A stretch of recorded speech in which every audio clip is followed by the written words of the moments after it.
John 19:28 are one of Jesus' last words before he laid aside his life. We often think Jesus was killed, but that's not the case. His life was not one that could have been taken from him by others. He said in John 10:18 that no one takes it from me, but I lay it down of my own accord.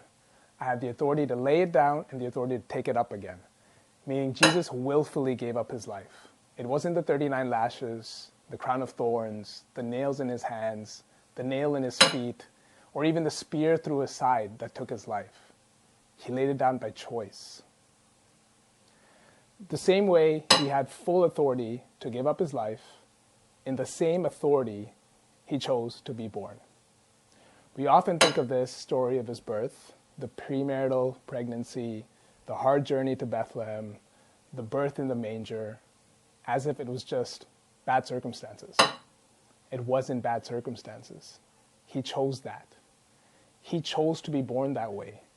He, the King of the universe, had full authority to be birthed by a queen and a king in a palace laid upon the finest of linen, amongst the noblest of people, in the midst of riches. Yet, instead of a queen and a king, he chose to be born to a teenager no one knew, to a carpenter. Instead of a palace, he chose a manger. Instead of fine linen, he chose hay. Instead of the noblest of people, he chose cattle. And instead of riches, he chose total poverty. He chose that to fulfill prophecies about him.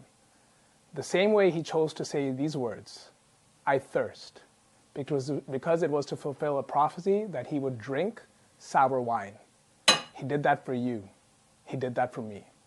He chose to fulfill these prophecies just so that we may one day look at all of these prophecies and ourselves now choose to believe that he is the Messiah. He chose to speak those words, I thirst. He chose that for you.